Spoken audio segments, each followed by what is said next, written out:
Imagine a winter equivalent to 7 beasts from the east, one after the other. In 1963, this is exactly what happened. Who'd think this was Britain? Looks more like a camp in the frozen wastes of Siberia. It was as though Britain suddenly became as rigid as an ironing board. Nothing moved. The ground was solid ice. Southend Pier surrounded by ice floe. Britain called the worst winter for over 250 years the Big Freeze. I would like to call it climate change on steroids. Lasting for 10 long weeks. You thought, will it ever end? Temperatures below -22 degrees centigrade. My God, if you needed to go to the loo early in the morning, God help you. Bringing death and destruction on a vast scale. It was estimated that 120 people had lost their lives. About half of all our wild bird population died. In an era when the nation was totally dependent on fossil fuel. More often than not, the coal is frozen solid. In the dying days of the steam age. I couldn't have joined the railway at a worse time. How did Brits cope? Best place to be is home by the fireside, waiting for the next power cut. I remember it very, very sharply. I was married, a very young mother. I was a young reporter. I was in my second year of A-levels. And when the thaw finally came, it would herald the swinging 60s. Everything was no longer the same it had been before.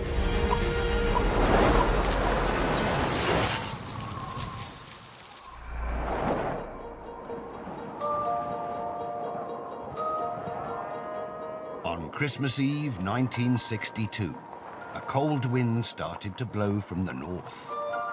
An icy blast swept through Scotland and snow began to fall. Glasgow experienced its first white Christmas since 1938. And by Boxing Day, the whole of England was covered by a pristine blanket of snow. We had a white Christmas, which was great fun at first, of course, because there were snowball fights and sledging and things like that. Boy, did it snow. I'm still excited about snow. I know I'm a big kid, but I mean, I still find snow exciting. It just is lovely. It looks great. We celebrated Boxing Day very much in Northern Ireland, and you saw all your family, so it was magical to witness that, the whiteness of the snow and still the warmth of everybody together. The kids would have loved it, of course, all that heavy snowfall around, but that ruined the sport. Naturally, sport was absolutely decimated. The first casualty of the Big Freeze was the cancellation of all horse racing. Skis down the straight, but I wouldn't bet on them. In betting shops, looking like the Labour Exchange in a boom town, bookies have been forced to gamble among themselves. One enterprising chap in Doncaster started mouse racing. Unusual experience losing a shirt on a mouse, but these events have now been called off at the request of British mouse lovers.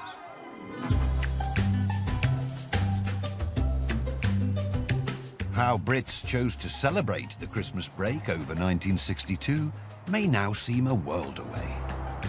But in the run-up to the festive season, there were certain parallels to present times. A Conservative government had been in power for 12 years, led by Prime Minister Harold Macmillan. Harold Macmillan had been to school at Eton. He shot grouse. He spoke in a manner that he had learned from his nanny. A Britain with modern transport and communication, with express passenger trains and freight liners plying at record speeds between our great cities. The government seemed to have been in power all my life, and they were very much establishment figures. Just 2 months before the Big Freeze, East and West had been at loggerheads over the Cuban Missile Crisis. Missiles of 1,500 miles range and more were pointing at American cities. All-out nuclear war with Russia seemed a very real prospect. I was in a very beautiful and very sort of humble little school. It was an Anglo-Catholic convent. We did a lot of chapel in those days, and it was a very tense time. But we were all asked to pray that it wouldn't happen, and it didn't. There was a bit of a fear in the country, not to mention the fact that the weather was getting worse, seemingly. They used to go around saying, "It didn't used to be like this, I blame them Sputniks. Those Russians have sent the rockets up there, that Yuri Gagarin. It's all their fault, you know." The main problem, if you go back to the beginning of December, was the fog. It wasn't so much the snow, which was yet to come. This was full-blown smog. It was yellow. You could taste it. It was horrible. Mask wearing was the order of the day. For most Londoners, it's been another choking journey home tonight. Pedestrians choking into their smog-filled scarves, cars choking in fog-bound queues. As temperatures started to drop and millions of Londoners sparked up their coal fires, a freezing toxic cocktail of polluted smog smothered the capital. There was a sort of smog that would have been familiar to Dickens. Really thick, mustardy, yellowy, horrible veil that comes down. You can't even see your hand in front of your face. Well, one of my most vivid memories is it was extremely cold and there was a terrible fog and all the traffic stopped. I couldn't see the other side of the road at all. If any motorist is thinking of abandoning his car here in Edgware, there's a seasonal greeting awaiting him. Doctors urged people to stay inside and stay safe. The best thing to do is not to go out unless you've got to, and to anybody with bronchitis or somebody who is in a rather precarious position with respect to health, ought to stay at home and keep warm and do sensible things like that. You know, go to bed with a cup of cocoa. Pollution from Britain's chimneys, 3/4 of it from ordinary domestic fires, is not only ugly, it's expensive. This clean, healthy lung belonged to someone who spent all her life in the country. This blackened lung to a city dweller. The smog caused by the early December cold snap was just a hint of what was to come.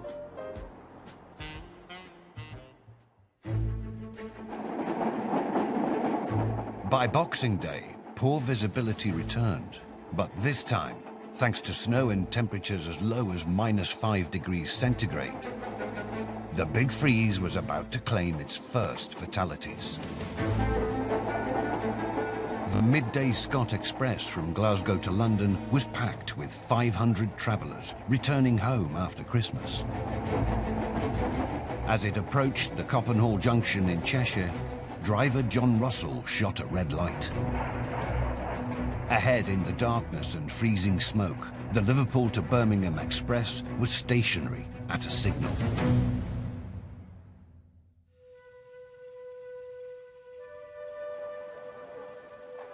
In the consequent carnage, 33 were injured, but 12 adults and 6 children lost their lives.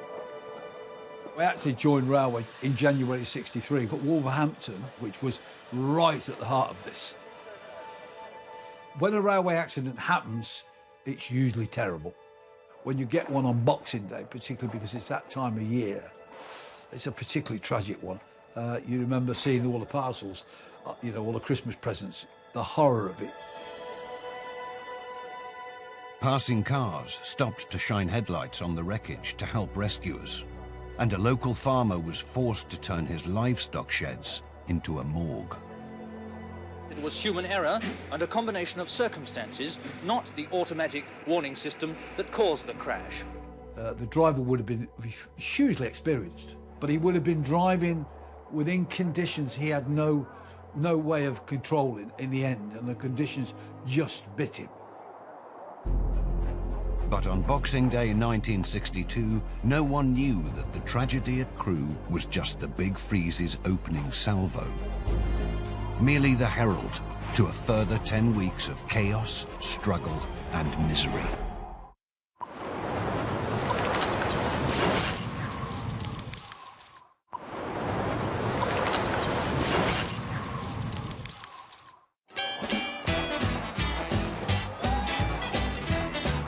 Across the nation, Brits had been celebrating the novelty of a white Christmas.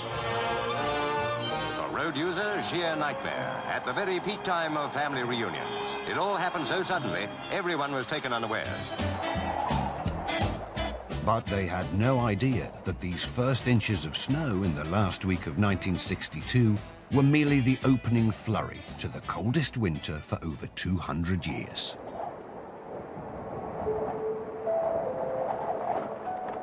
After Boxing Day, temperatures began to plummet. When even reindeer have to be brought into shelter, it's quite a winter. As the nation retreated indoors, unrelenting Siberian winds continued to blow from the east. We're already starting to see what you'd probably call these days something of a climate change Armageddon. I would like to call it climate change on steroids. Initially, Britain tried to put a brave face on the cold snap. It's a chilling experience for any warm-blooded animal when even the seals have to huddle together to keep out some of the shivering cold. Come on in. The water's warm compared with the icy shore. BEA was forced to cancel 37 flights from London Airport, and the nation's embryonic motorway system quickly became an ice rink. Then it got really serious. From the 28th to the 30th of December, a series of vicious blizzards, the worst for 15 years, engulfed the country, with the southwest bearing the brunt of the storm. It's an ill blizzard that blows nobody any good. So boom time for makers of skid chains. A good job somebody keeps the craft alive. Devon and Cornwall have always been one of the country's blizzard black spots. In March 2018, 80 people were forced to spend the night at a school after heavy snow shut a 64-mile stretch of the A30. Police have declared this weather a major incident, urging people to stay at home. And in conditions like this, you can see why. 60 years ago, it was the same story on the same stretch of road. Gusts of 90 miles per hour whipped the snow into huge drifts up to 20 feet deep. And I remember being stunned, really, by, I think it was about 70 lorry drivers who got marooned in huge drifts of snow, and they had to leave their trucks and they had all to sleep in a school hall somewhere near Cornwall. And I remember thinking, is it really that bad? We had to spend the night in the back of the furniture van. Now, you were in a furniture van? Yes. Why was that? Well, we were moving from Birmingham to Cornwall. What sort of a night did you have, Leslie? Oh, it was quite warm. Was it warm? She had the dog sleeping on top of her. She was all right. And the cat slept in the tea chest. Did you make some food? Well, we didn't. We toasted and crumpets first thing this morning. But 3 people died from exposure, and 2 more suffocated in a snowbound car. Princetown, in the middle of Dartmoor, was cut off for 2 days. Dry milk, tinned foods, and 56 pounds of yeast for the prison bakery were delivered by helicopter from Tavistock. Once again, postman Jack Bellamy proved the superiority of the pony when it comes to delivering the mail on Dartmoor. They covered their 20-mile round today, as they've done for many years. About a week or so after the snow had just begun to fall, it suddenly started to feel less magical and more serious. But what had caused this unprecedented weather bomb? The BBC's flagship documentary strand Tonight made best efforts to explain the catastrophic conditions to Brits, as introduced by the enigmatic Cliff Mitchellmore. What's the explanation that our weather experts offer as the cause of it all? The weekend after Christmas, a belt of warm air tried to get up from the south. But by now, the cold front here was so dug in that it beat back the warm air. The result of this was a clash, and the blizzard, which particularly struck the southwest. If you're going back 60 years to the period of 62, 63 weather forecasting, well, it was very much in the infancy as far as the media was concerned. You were doing a 24-hour forecast if you were lucky. We didn't have the computers, so you were doing it with pen and paper. We were doing it with observations coming in from ships, from aircraft, and from radio sons going up into the atmosphere several times a day in different parts of the country. But in spite of the poor forecast, in London's Trafalgar Square, New Year celebrations carried on regardless. Nelson's timbers might be shivering up above, but that was nothing to the shivering going on down below. frantic, frozen frolics. Well, I hope the outlook's brighter and warmer than these 3 cards in a fountain.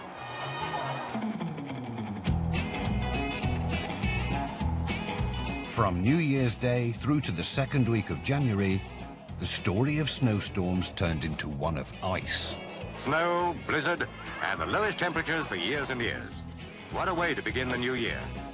We're seeing their coldest spell in winter since, well, certainly 1814, and for some, maybe as far back as 1740. This was pretty unprecedented, and some places did actually see round about 16 days where the temperature never got above freezing. With temperatures constantly below -2 degrees centigrade, it was enough to freeze the sea. Southend Pier surrounded by ice floe. Night after night of temperatures around 3 degrees Fahrenheit. Day after day with the mercury well below freezing. Even the sea frozen over. At Dunkirk, the ice stretched out to sea for 5 miles.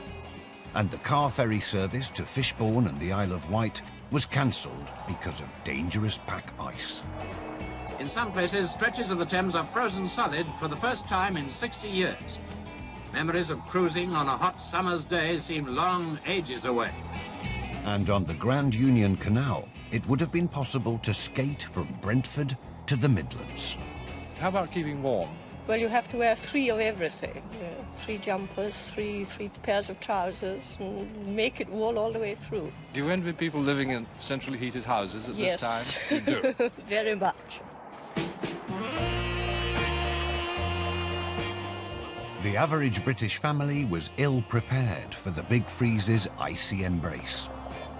3 million people in Britain were considered to be living in abject poverty, in slums. Post-war austerity still gripped the nation. Rationing had finished only 9 years before. Almost a third of the population, staggeringly, did not have a plumbed-in bathroom. 6 million people shared an outside lavatory with someone else in their street. By God, if you needed to go to the loo early in the morning, God help you, because you needed to be a brave boy. I do remember the toilet freezing up, the water in the bowl, you know, so I had to get a kettle of hot water and pour it into the loo to get rid of the ice.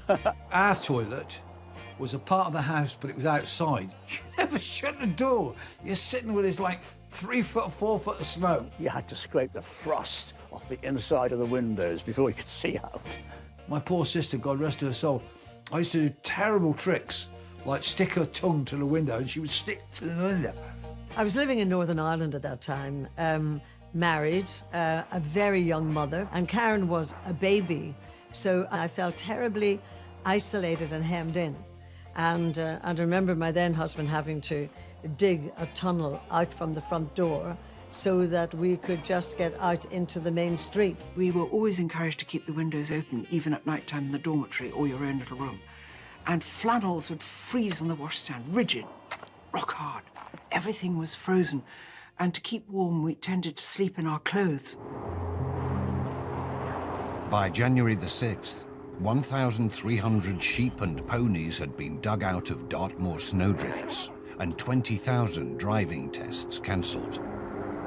Then, in the middle of the month, Arctic winds brought another 4 inches of snow. Britain's very basic road infrastructure, barely recognisable to today's network of motorways, had ceased to function. I was a very young man in the winter of 1962-63, but I was at school. I was up in the Pennines, where obviously conditions were far worse than in some other places. We were the only valley route open from Lancashire to Yorkshire because there wasn't an M62 in those days. Every now and again we were on the news because of the gridlock in the town, because of miles and miles and miles of standing traffic. 200 main roads were permanently closed, with 130,000 miles of highway obstructed. Many of the most important routes were blocked for 50 consecutive days. Scotland and Cornwall were effectively cut off from England. On January 19th, 250 workers found themselves stranded at the Fylingdales Ballistic Missile Warning Station on top of the North Yorkshire Moors. Who'd think this was Britain? Looks more like a camp in the frozen wastes of Siberia. Might just as well be Siberia, for it'll be many days before roads to the outside world can be reopened. Helicopters were scrambled when workers embarked on a desperate 4-mile breakout trek through 10-foot deep snowdrifts to a railway for rescue. It would be down to local branch lines like these to keep those in remote and rural areas alive. What we have to remember is that in '62 we still had an amazing rail network. The rail network covered small villages that today you wouldn't believe had rail services, but they did. Even though these were the dying days of the steam age, the railways would be forced to step up and save the day. Whenever the big blizzards surprise the life out of us by hitting Britain, these railwaymen, little though they're used to it, win thanks and admiration all round, clearing the points and keeping the trains running. No easy job on a railway network which still runs more miles of track than the whole of the United States. Teeth-chattering work it is, but they keep the trains flashing past.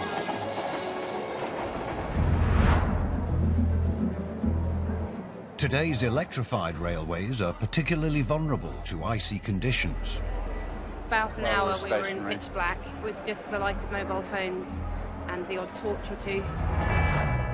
In 1963, the country faced similar challenges. What sort of journey did you have? Oh, a miserable journey. I've often been over to France and back in the time it took me to get from Holyhead to here. What about the charge that on the continent they do better? This isn't true, of course. The railways were the most important mode of travel. Yes, there were people with cars, but still the majority of us travelled by bus or by train. Certainly, I mean, I never even learnt to drive till I was 28. The government's strategy was to keep the sprawling railway network open at all costs. Nobody complained because they've seen the conditions, because they relied on the train that much, but they knew that the railway would get through. It would be absolutely almost impossible that it didn't get through. Furthermore, with the country dependent on coal for heating and power, the lifeblood of the nation had to be kept pumping. More often than not, the coal is frozen solid. We offer a vote of thanks to the blokes who've had to unload the trucks in freezing weather. But a reliance on Victorian technology did have some surprising advantages.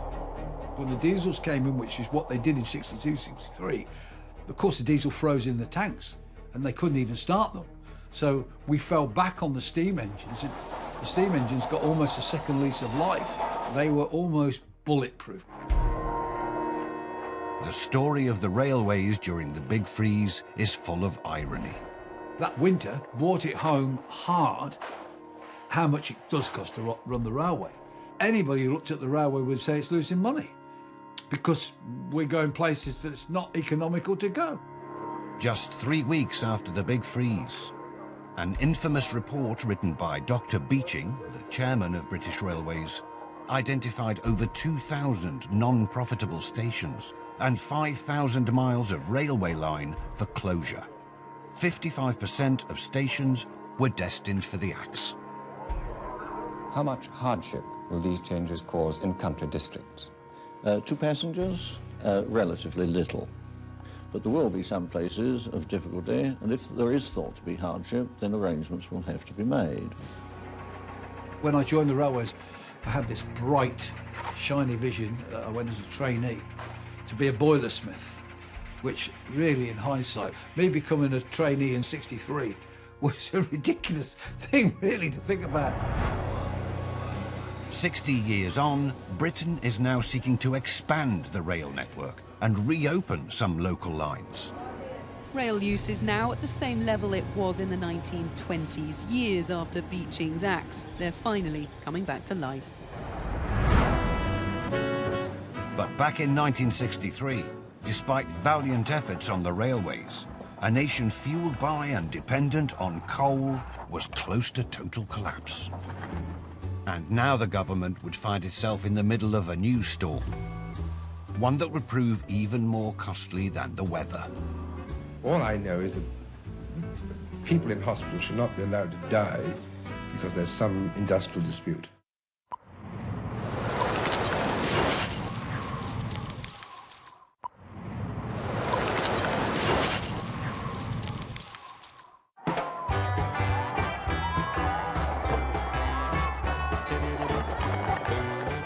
By the last week of January 1963, Brits had been living in a deep freeze lockdown for exactly a month. Of course, I think everybody will remember the hope that they had within their soul that this thing would go away and that life might get back to what you would deem normality. I used to knit all the time for myself and for Karen, and of course, loving the fact of having a television all to yourself. The television was, of course, not only company, entertainment, and news. The news was really important because we needed to know what was happening in the outside world. While families battened down the hatches, young people did their best to venture outside. The cats grab life with both hands and do their best to live it 100% 24 hours a day. Life lies before them. They've got vitality, pep, and they're certainly with it. And the best of luck. I think there was a recognition that being a teenager, being young, was no longer a sort of inconvenient rite of passage that you had to go through in order to become adult. Everywhere, the cats have their own little places where they live the gospel that this is the age of the teenager. So if you were a teenager, you would have been listening on your English radio to Adam Faith, Cliff Richard, and this young schoolgirl, Helen Shapiro. They were clean and wholesome. On the 10th of January, Cliff Richard released one of the biggest grossing films of 1963. Ironically, it was called Summer Holiday. It was expected to be a film premiere such as the West End had never seen before. But that turned out to be putting it mildly. The idea was for that great star, Cliff Richard, to reenact a part of the film Summer Holiday by driving the now famous bus from Piccadilly to the theatre. Meanwhile, up in Liverpool, a group of 4 friends were playing in a seedy basement cellar. Of course, they were the Beatles. At the beginning of this winter, really outside Liverpool, they were pretty much unknown. In just a few weeks' time, the Beatles would be at the top of the charts. But in early January, they were on a torrid tour of Scotland, with gigs cancelled thanks to the snow. On the 4th, they played in Dingwall to just 20 fans. On the 5th, they entertained 100 drunken farmers in Stirling. The freezing conditions were bringing the country to a standstill. But then, on the 29th of January, yet more blizzards returned with a vengeance. That's where it got bad again pretty quickly. Almost a beast from the east, but more prolonged than that. But how does the relentless onslaught of the big freeze compare to more recent cold snaps? The beast from the east lived up to its billing this morning, making its presence felt to the many trying to get to work and school across the UK. The 2018 beast from the east lasted for 10 days. Commuters were warned to return home early or risk being stranded in London. The very cold snap in December 2009 was twice as long, lasting 3 weeks. The cars got stuck outside the house. Couldn't get up the road anyway because there was a bus in the way. There was just total nightmare everywhere. 1982 saw similar chaos and snowdrifts 23 feet deep. Dubbed the Big Snow, the country suffered reoccurring blizzards for the best part of a month. This village on the edge of Dartmoor still had to be reached, and on the blocked main road was evidence of the ferocious conditions the emergency services faced during the blizzard. So you'll be digging in for one more night, do you think? Probably more than that. Yet in 1962-63, Arctic conditions lasted for nearly 3 months.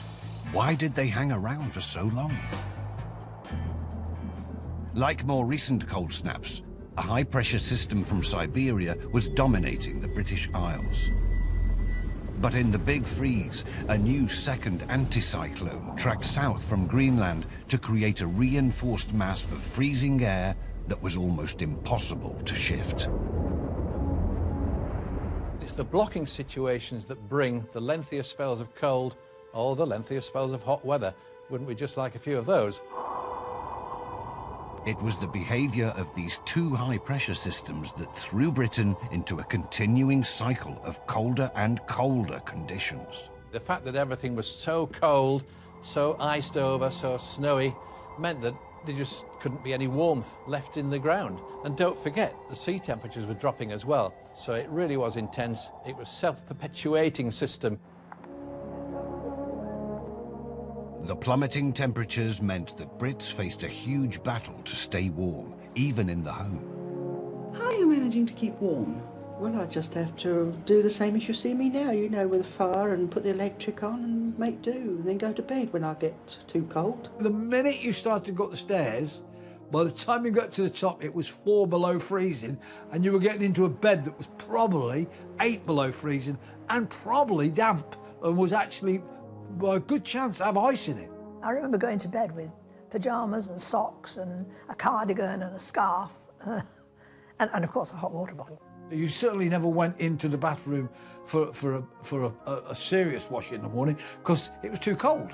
You rushed downstairs in front of the fire, you probably had a bowl in the sink in the kitchen, you put a kettle of water in it and washed as fast as possible with your clothes on. School was always cold because there was no sort of central heating, and the nuns thought that was quite good for us, and we were cold, cold, cold.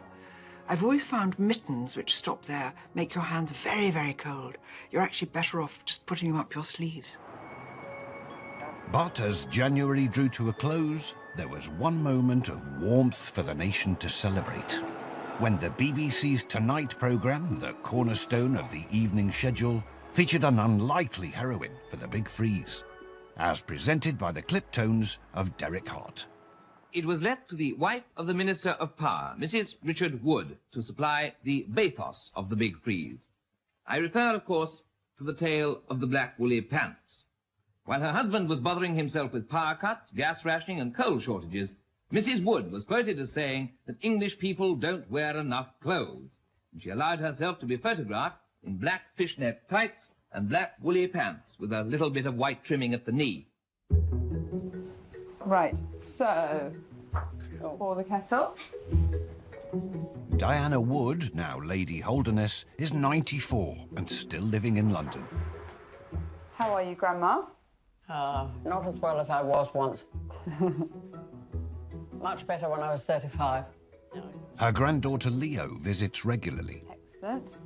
Oh, it's so cosy in here. So nice, your fire. I like having a fire. Grandma, there was that amazing story of you in the newspaper. Wasn't it wearing your... Yes. What was it wearing, sort of underclothes? Yes, so here. Can I... Let's have a look, because wasn't it in this book somewhere? Yes, I think it was in that book, actually. Let's... it's hilarious.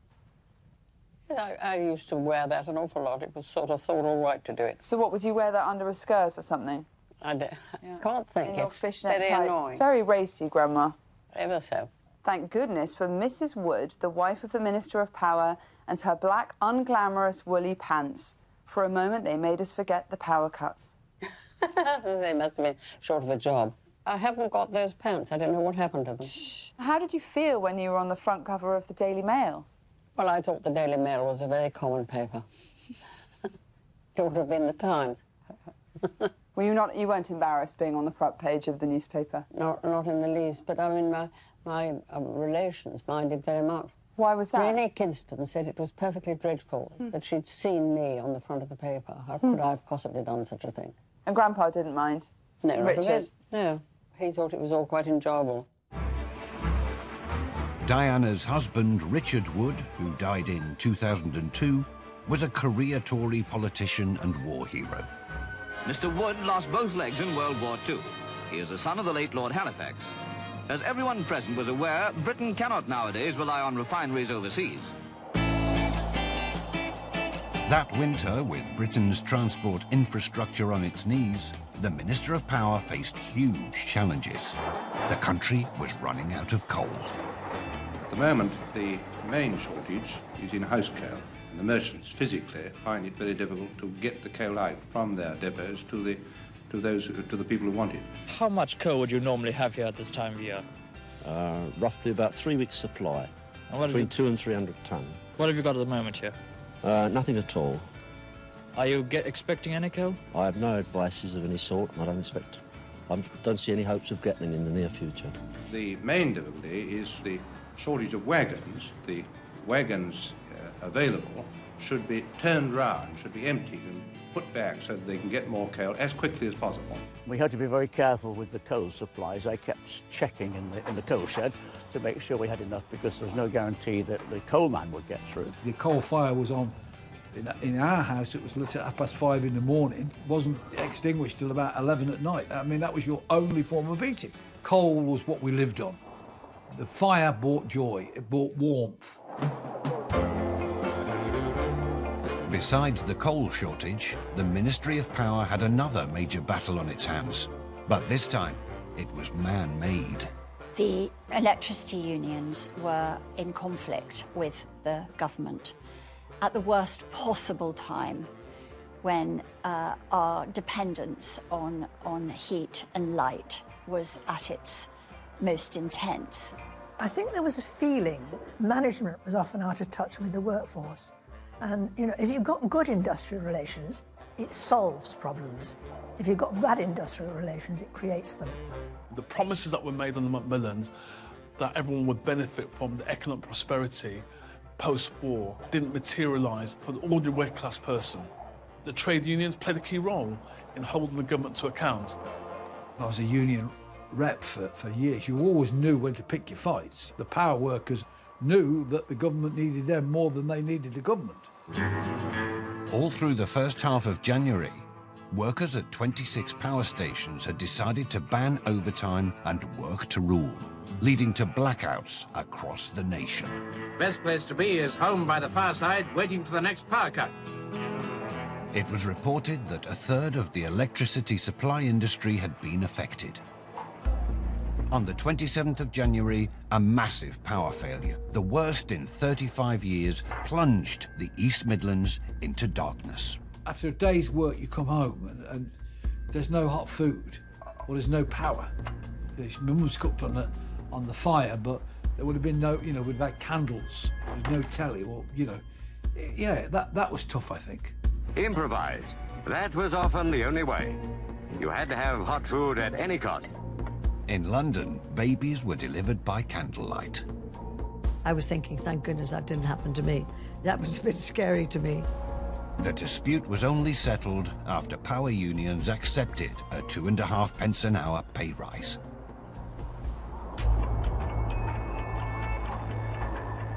And now Britain faced another 5 weeks of icy lockdown.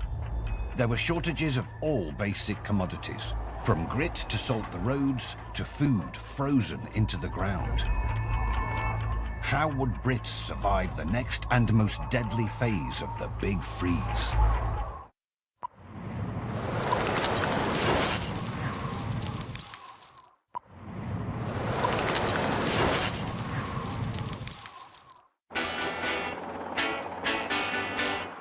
With the Big Freeze entering its 6th week and treacherous road conditions returning with a vengeance, the RAC dubbed February the 3rd Snowplow Sunday.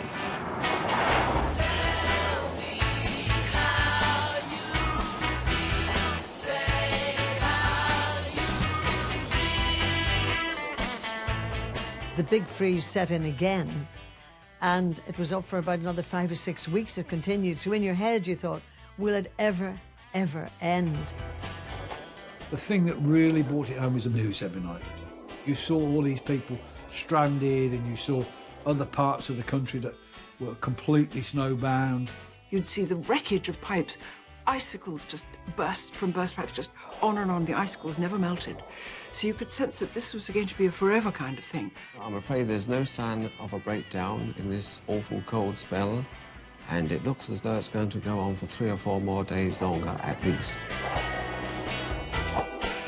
What is the cause? Well, it's due to the presence of anticyclones or high-pressure systems over northern Europe and Greenland. Normally, they're centred over Russia and Siberia, but this year they seem to be a bit out of place. Now, this is the 30th day of this present cold spell. How does this compare with 1947? Well, in 1947, the cold spell lasted for 49 days. Well, to me, the Big Freeze of '63 wasn't anywhere near as exciting as the big freeze of 1947, because then I was 6 years old. And, you know, when the snow falls like that for a couple of months, that is really exciting. The winter of 47 remains the snowiest on record, with drifts nearly 25 feet deep, cutting off many rural communities. Wales was one of the worst affected areas. There wasn't any snow before Christmas that year. It was mid-January before it really started to kick in. So it was a shorter period of heavy snowfall, but it was much more intense with all that heavy snow coming down.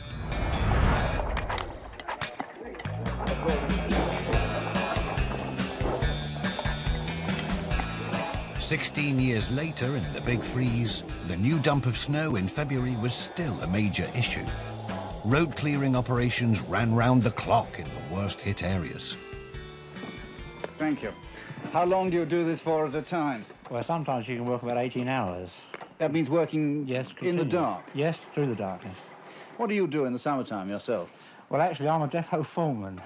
I'm only taking over this machine temporarily while the other chap is driving another machine, so we can do this snow clearing much more faster.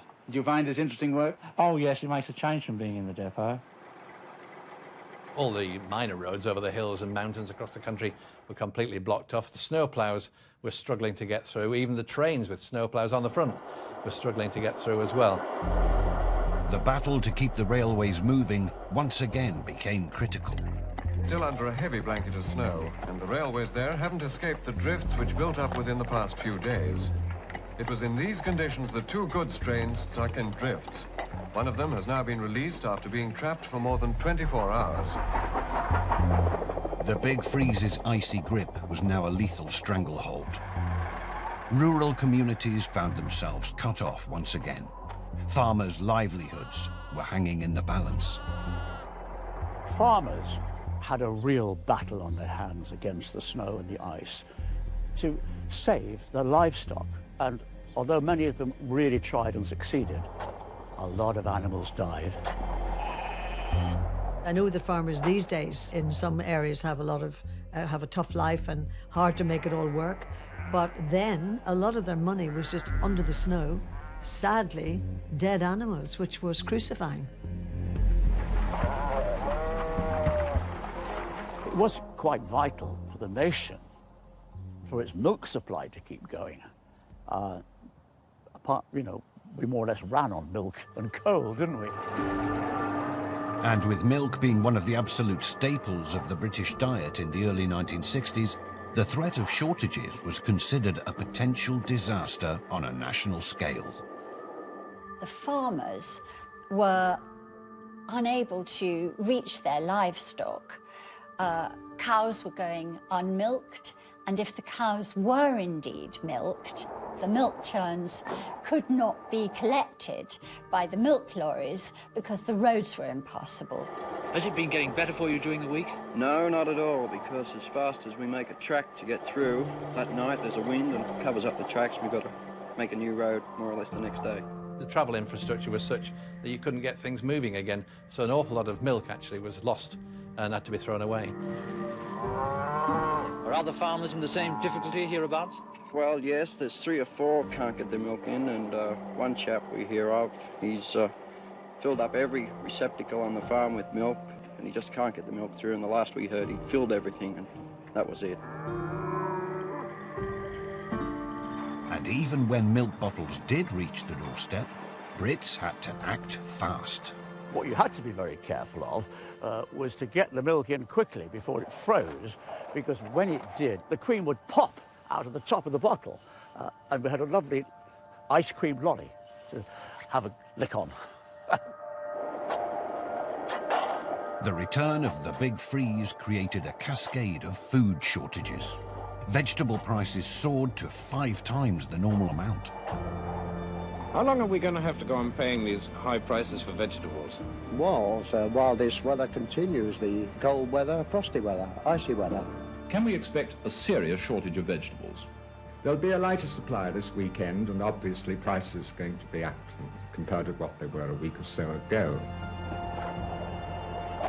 As far as potatoes are concerned, which I think worries most housewives, they may cost a copper or so a pound more. Farmers even had to resort to pneumatic drills to excavate their carrots from the frozen ground. But with no possibility of sowing early spring crops and the very real threat of fresh produce running out, the ministry urged Brits to be thrifty and not panic buy. Providing the people buy just their normal requirements, I'm quite sure there's going to be sufficient for everyone, and there's no suggestion of a potato famine. The rationing days were so strongly still in people's minds, suddenly seemed to have returned as people were going down to their cellars to retrieve apples and potatoes that they might have left there 6 months earlier.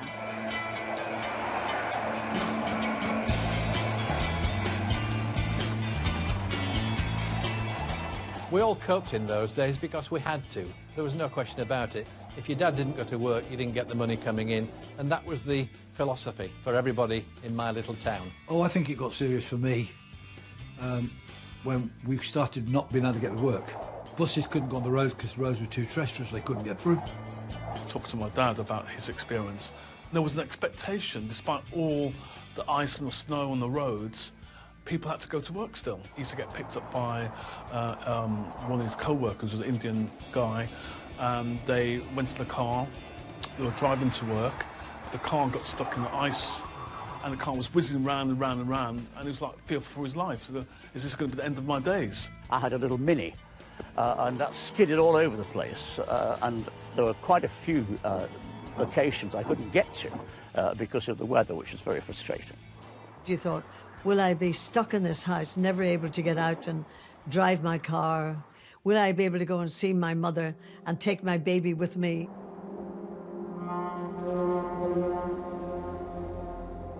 Sport was hit by the weather in an extensive way.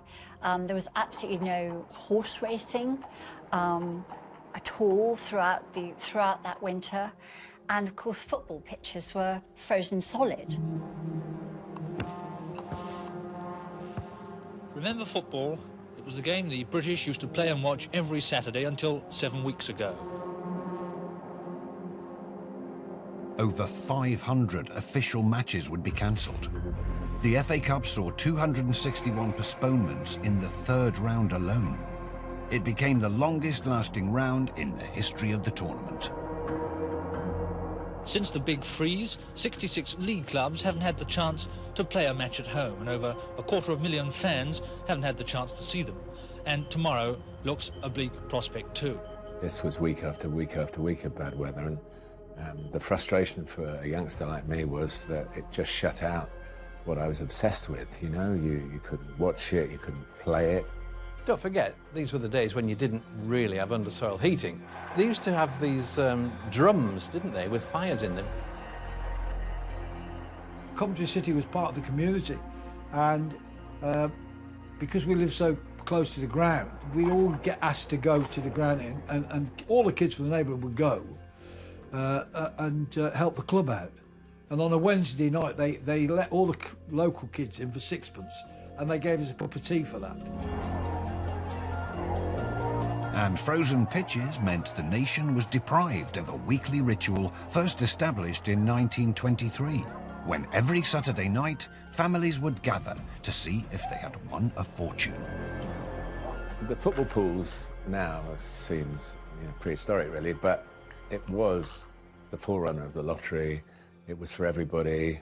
You didn't have to be a football fan. Punters simply had to guess 8 score draws from the list of fixtures that week.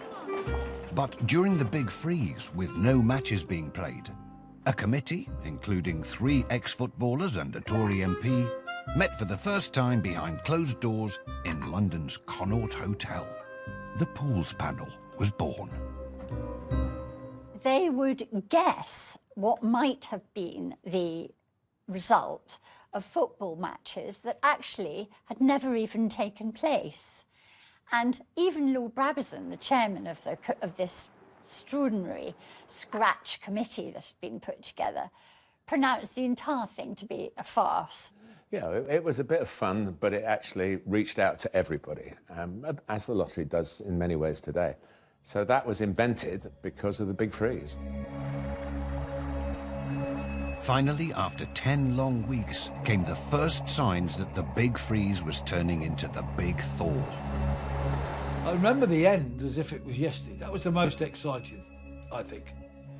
Because I think we, in all truth, become a bit bored with it all. Now it would be time to count the costs and come to terms with the tragedies of the coldest winter on record. Ornithologists reckon that about half of all our wild bird population died. They perished either through the cold or starvation or both.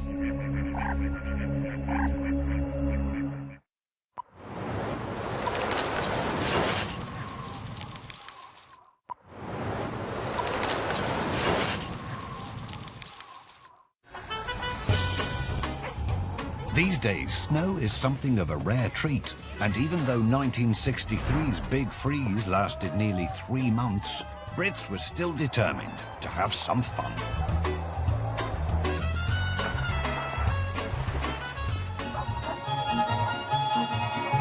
In spite of gloomy weather reports, snow can be fun, whether sliding down the slopes on a tin tray or a toboggan.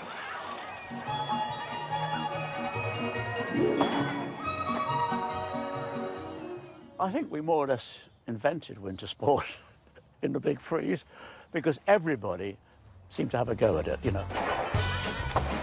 Obviously, sledging down the nearest hill, but also people took to skating on the ponds. I had a go at skating on a pond.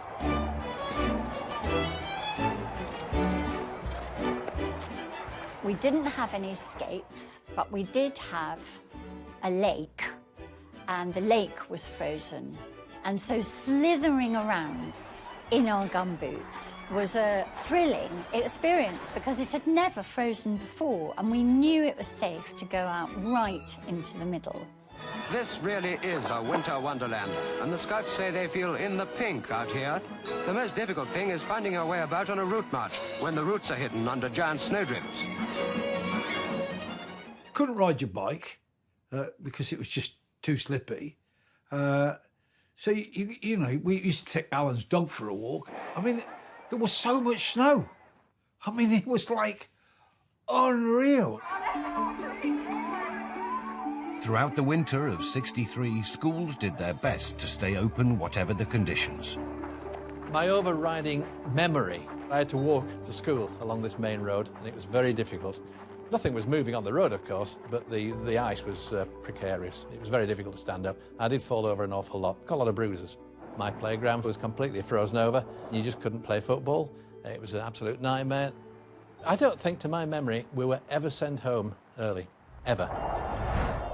Pupils' experiences in 1963 seem in stark contrast compared to those of 2018. During the Beast from the East, over 2,500 schools closed.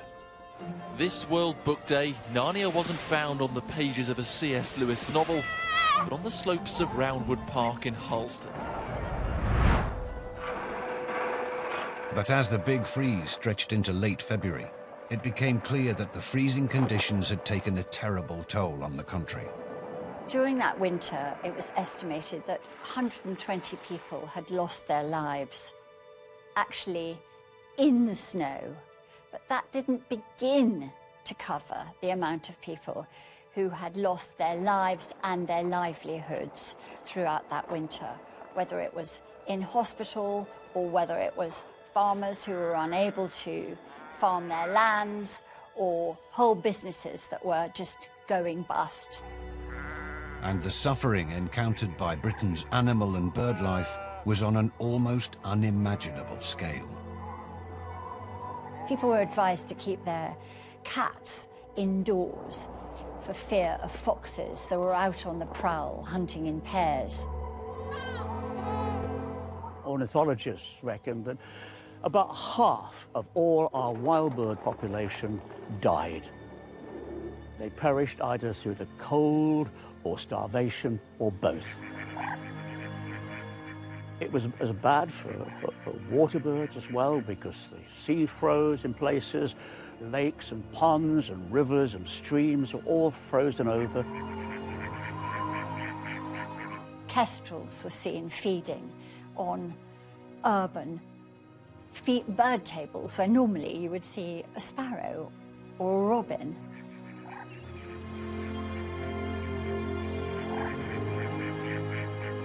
It was a very alarming, unreal, almost surreal time for wildlife.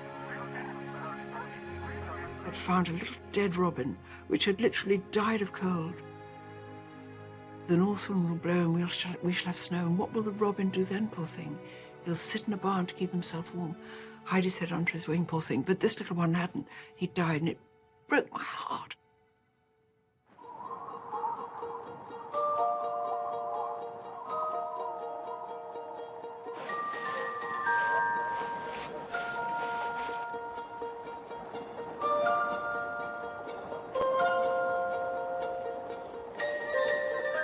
It was probably the 5th of March, 6th of March, something like that, when you could finally say goodbye to that really hard winter, which many of us had not seen the like of before.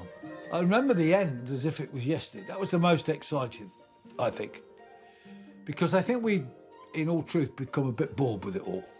There was a lot of thawing and a lot of burst pipes because we had the old form of piping then that burst quite easily. Many, many people suffered that.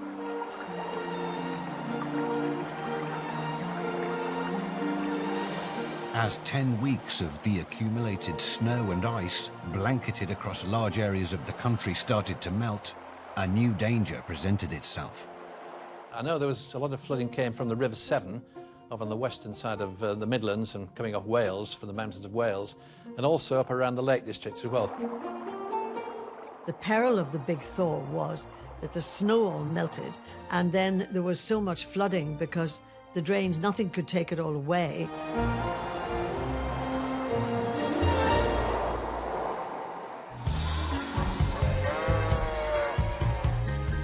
And with the thaw came the longed-for first signs of recovery.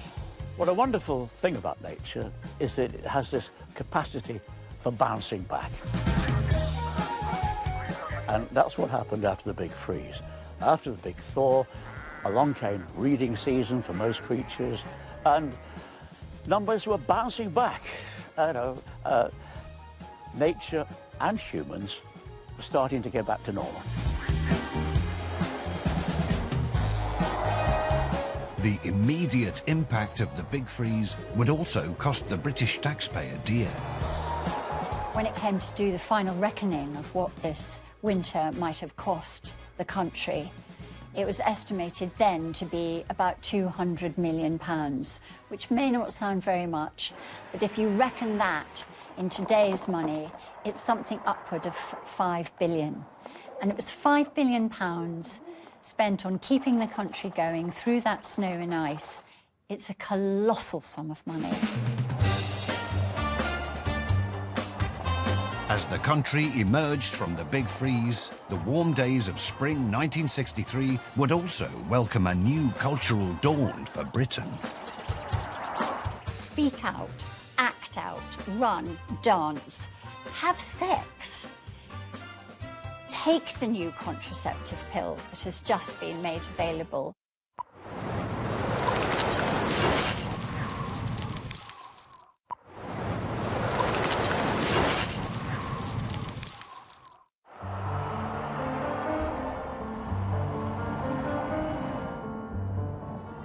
The end of the big freeze with the floods of March 1963 marked a watershed moment for Britain's post-war era.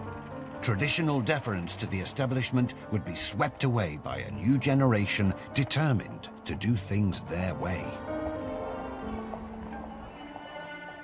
People wanted change. People wanted change in terms of political leadership. People wanted change in terms of lifestyle and economic choices. And more importantly, I think there was this cultural change, which was reflected in music, reflected in fashion, reflected in lifestyle. Speak out, act out, run, dance, have sex. Take the new contraceptive pill that has just been made available.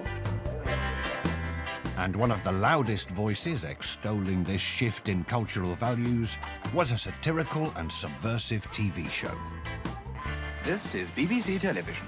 That was the week that was, popularly known as TW3, which was a programme that came out of this burgeoning satirical movement. No target was off limits, as TW3 gleefully tackled controversial issues such as dissatisfaction with the government, using biting wit and sarcasm. Now, Macmillan, he's under a cloud, isn't he? Then, for God's sake, say so. And why is he under a cloud? Because of the decline of the Tory image. Decline of Tory image. TW3 was fantastic. It was funny.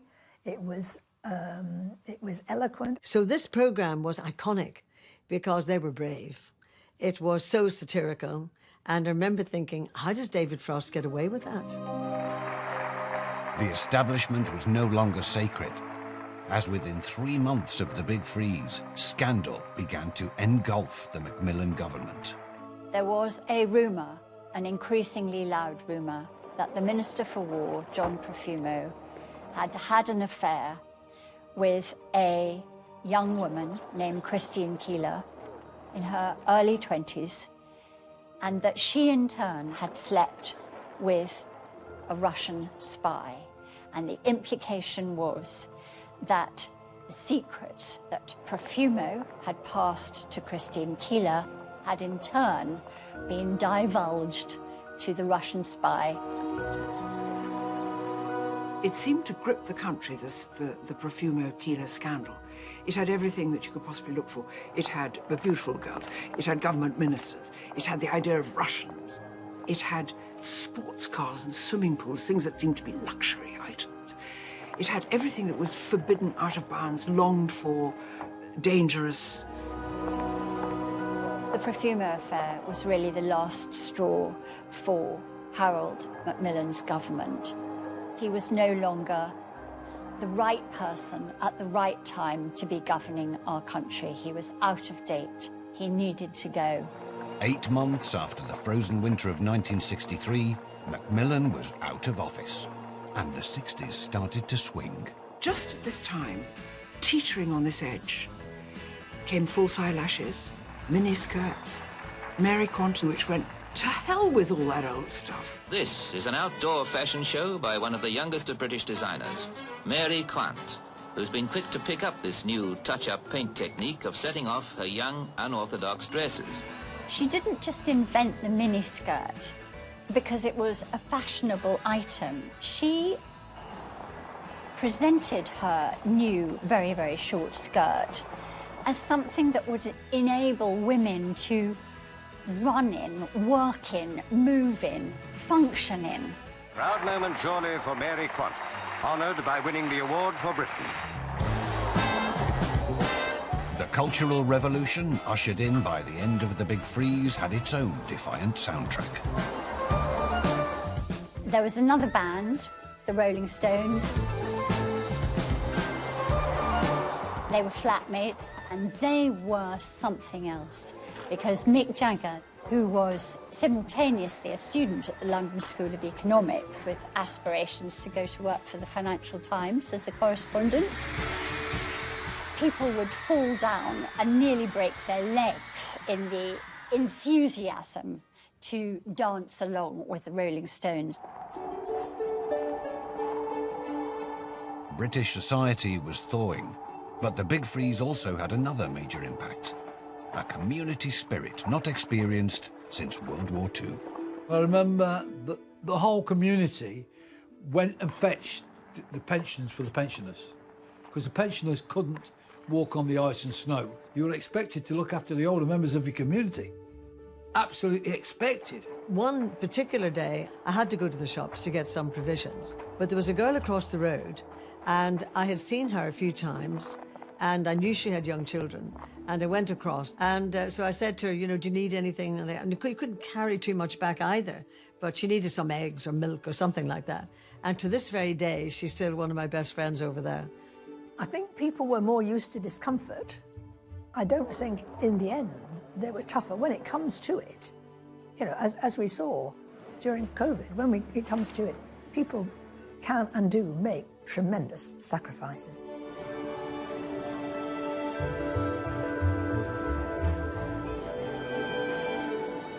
But I think there's lots of parallels today, because I think with the impact of COVID-19 and the pandemic, we've had that similar community spirit.